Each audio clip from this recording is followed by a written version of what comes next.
প্রস্তুত রয়েছি, জীবন দিতে প্রস্তুত রয়েছি। আল্লাহর জমিনে আল্লাহর দিনের ঝান্ডা সমুন্নত করেই আমাদের যাত্রা থামবে ইনশাআল্লাহ। হয়তো শাহাদাত, নয়তো খেলাফত ইনশাআল্লাহ। আল্লাহর জমিনে খেলাফত প্রতিষ্ঠার যে আওয়াজ আজ পৃথিবীর দিকে দিকে উচ্চারিত হচ্ছে, সে আওয়াজ বাংলার জমিনে খেলাফতের এই আন্দোলনকে চূড়ান্ত গন্তব্যে পৌঁছাবে ইনশাআল্লাহ। বাংলাদেশের আলেম সমাজ, হেফাজতে ইসলাম বাংলাদেশ সহ বাংলাদেশ খেলাফত মজলিস সহ সকল ভ্রাতৃপ্রতিম সংগঠন, সকল ধর্মপ্রাণ, ইসলামপন্থী বিভিন্ন ছোটখাটো মতভেদ, মতবিরোধ, মত পার্থক্যের ঊর্ধ্বে উঠে যারা এলায়ে কালিমাতুল্লাহর এই এক বাণীতে বিশ্বাসী, আল্লাহর জমিনে আল্লাহর দ্বীন কায়েম করতে চাই, আমাদের তাআলাউ ইলা কালিমাতিন সাওয়াইন বাইনানা ওয়া বাইনাকুম এই এক মন্ত্রে উজ্জীবিত হয়ে আল্লাহর দ্বীনের ঝান্ডা সমুন্নত করবার এই আন্দোলন এবং সংগ্রামে আমি নিজেকে উৎসর্গ করার ঘোষণা করছি। এবং আমার সকল ভাইদেরকে, আমি সকল উলামায়ে কেরামকে এবং ধর্মপ্রাণ মুসলমানদেরকে, ইসলামী নেতৃত্বকে ঐক্যবদ্ধভাবে এই সংগ্রামের ঝান্ডা সমুন্নত করবার, ধারণ করবার আহ্বান জানাচ্ছি। এবং আপনাদের সকলকে আবার শুকরিয়া জ্ঞাপন করছি যে আজকে আপনারা এভাবে আমাকে উৎসাহিত করেছেন, উজ্জীবিত করেছেন। আল্লাহ পাক আপনাদের সকলকে উত্তম বিনিময় দান করুন। প্রিয় ভাইয়েরা,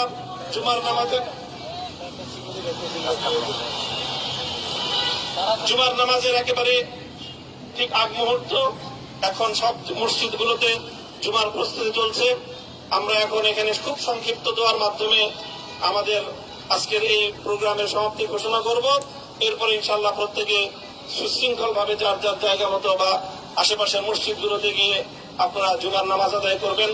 আমি আবারও বলছি, আমি আমার আলোচনার শুরুতে কোরআনে পাকের সেই আয়াতটুকু তেলাওয়াত করেছিলাম, হযরত ইউসুফ আলাইহিস সালাতু ওয়াস সালাম কারামুক্তি এবং প্রকৃত যারা অন্যায়কারী ছিল, সেই অন্যায়কারীদের স্বরূপ ওনার সামনে উন্মোচিত হয়ে যাওয়ার পর, জাতির সামনে তাদের স্বরূপ উন্মোচিত হয়ে যাওয়ার পর তিনি যে কথা বলেছিলেন, আমিও নবী ইউসুফ আলাইহিস সালাতু ওয়াস সালামের অনুসারী হিসাবে তার সুরে সুর মিলিয়ে, কণ্ঠে কণ্ঠ মিলিয়ে কথাই বলতে চাই, লা তাসরিবা আলাইকুমুল ইয়াওম। ব্যক্তিগত আক্রোশের প্রতিশোধ আমরা কারো কাছ থেকে গ্রহণ করব না।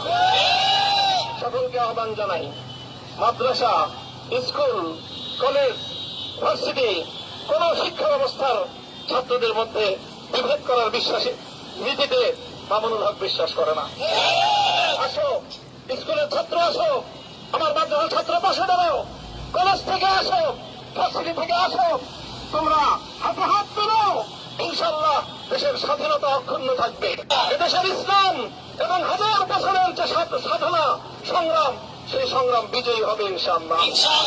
এই জনপদ ইসলাম এবং মুসলমানদের জন্য হাজার বছর ধরে এখানে কালেমার ঝান্ডা সমুন্নত করবার জন্য আমাদের পূর্বপুরুষরা যে সংগ্রাম করে গেছেন, সেই সংগ্রামকেই আমাদের কাঙ্ক্ষিত গন্তব্যে পৌঁছানোর জন্যই আমরণ এক সাধনা আত্মনিয়োগ করতে হবে।